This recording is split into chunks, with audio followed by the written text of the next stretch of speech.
The reason I foster is in sort of, we had a life-changing sort of event in our family, which, you know, it was a tragic event, but out of that I was kind of a builder, and I wanted to re-evaluate my life.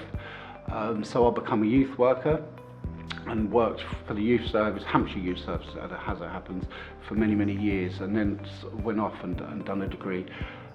And the youth work was absolutely brilliant, but it really made me have a real passion for sort of, you know, seeing young people achieving some outcomes.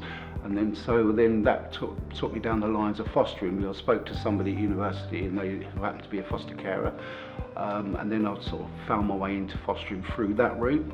And what it's done is enabled me to work with young people at a greater level, and to achieve those outcomes that obviously I was doing as a youth worker. So that was my sort of kind of primary reason. And obviously I've always had a passion for seeing that young people can have those opportunities in life that we take for granted, or many young people take for granted. And I believe that actually I related to young people really well. That wasn't through my youth work. I think that was naturally that I could relate to young people. And as I said before, the youth work, although it helped me into fostering, it wasn't the primary reason or the primary driver that's enabled me to succeed in that job. I think the primary driver in that is the support, the training and the wraparound service that Hampshire has offered in that journey.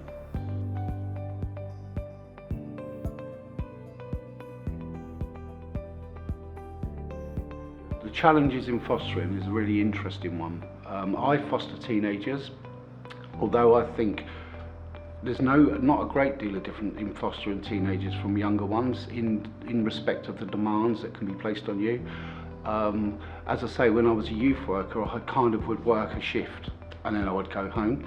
As a foster carer, you don't do that. It's 24/7, it's in your home, although you won't be working 24/7 as such, but it could be at 12 o'clock at night a young person wants to speak to you about something they've experienced during the day or whatever, and that's the time that's actually right for them to receive your support. So yeah, like I say, it's not a shift, and that can be very challenging because actually you're quite tired yourself, but you need to be able to park that. You need to be able to say, actually, their needs are first.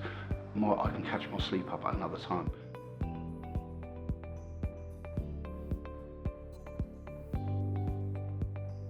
We have had young people that have come through and, you know, come from what I would say is quite a difficult starting place, but actually that gradient to success has been absolutely massive, and they've achieved, you know, a degree. We've had somebody that's achieved a degree, but we've other young people that have actually, again, they haven't achieved that grand degree, but what they have achieved is gone out into the world and become independent young people with good moral standards. And for that, their memorable moments are seeing that progressive, that growth in that young person. So they may come to you and they'll have very low self-esteem, very low self-worth. You know, they won't make eye contact. They find talking to you very difficult. Birthdays can be absolutely horrendous for them. And actually, when you've had them, you know, a period of time, and then you can see them where they start to make eye contact, where they start to believe in themselves, where they actually start to have some self-esteem and actually want to celebrate their birthday and be part of a family. That to me are the moments that I'll always hold on to and I'll often reflect. And when a young person, you know, like we have done stay put, which basically means they stay till they're 24. But generally they're to come to us and they stay until they're 18 and then they're going off. And there's always that period of reflection when that young person goes, and it's them memories that we hold on to, and it can be the silliest things that people would think, really, but actually to us they're meaningful. The first time they smile at us, the first time they make a joke with us, or the first time that they'll actually go and help themselves to something out of our cupboards.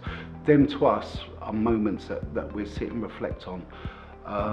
So obviously we will also sit on the big stuff that, you know, that somebody's gone off and they've actually got a job or they've got an apprenticeship and you're seeing them thrive in that. But actually it's the small things, it's the tiny little details that for us are those stepping stones that we really treasure and hold on to.